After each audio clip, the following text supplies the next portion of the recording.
Hello guys, welcome to my YouTube channel. अगर channel पर नए हैं तो चैनल को सब्सक्राइब करें। तो चलिए आज की वीडियो शुरू करते हैं।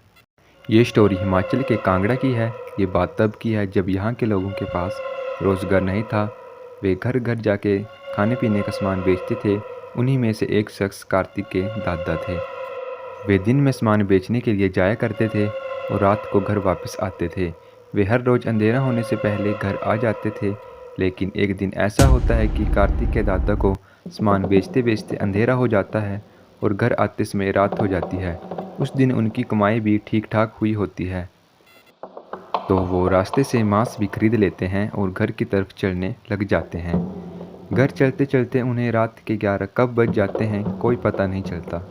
जिस रास्ते से वो घर आ रहे होते हैं वहाँ से उनका घर 6 किलोमीटर दूर था और पूरा रास्ता सुनसान खड्ड का रास्ता था। ऐसा कहा जाता है कि भूत प्रेत आत्माएं मांस से बहुत जल्दी आकर्षित हो जाते हैं और उनके साथ भी कुछ ऐसा ही होता है। जिस पोटली में उन्होंने मांस रखा होता है उससे खून भी टपक रहा होता है, क्योंकि रास्ते में आते आते कांटा लगने से उनकी पोटली फट गई होती है, जिससे खून टपक रहा होता है। पूरा रास्ता सुनसान खड्ड का रास्ता था। उन्होंने वो पोतली अपने मोढ़े पर रखी होती है। जब वो अपने ध्यान में चल रहे होते हैं तो उन्हें ऐसा लगता है कि कोई उनकी पोटली को ज़ोर ज़ोर से सूंघ रहा हो, और उसके सूंघने की आवाज़ इतनी तेज़ हो गई कि कार्तिक के दादा एक झटके से पीछे मुड़ जाते हैं। जब वो पीछे देखते हैं तो पीछे कोई भी नहीं होता है और वे बहुत डर जाते हैं। वे इस बात को हल्के में लेते हुए आगे चलने लग पड़ते हैं और इस बार जो होता है वो बहुत खतरनाक था। यह देखकर आपके भी होश उड़ जाएंगे, क्योंकि सामने उन्हें एक आदमी दिखाई देता है और उसका पूरा फेस जला हुआ होता है। ऐसा लग रहा होता है कि उसके फेस पर किसी ने एसिड डाला हो। यह देखकर वे पसीने से नहा जाते हैं। वो जला हुआ आदमी उस पोतली की तरफ हाथ करता है और इशारों में उसे मांगने लग पड़ता है।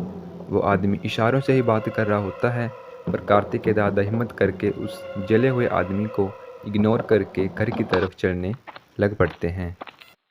अभी तक वो 5-6 फुट आगे गए ही होते हैं। अब वो आदमी उन्हें पीछे से आवाज़ लगा के बोलता है कि मिंजो भी चखाए दे जो तू चोले ची पाया, नी तमाश तू जिंदा नहीं छड़ना।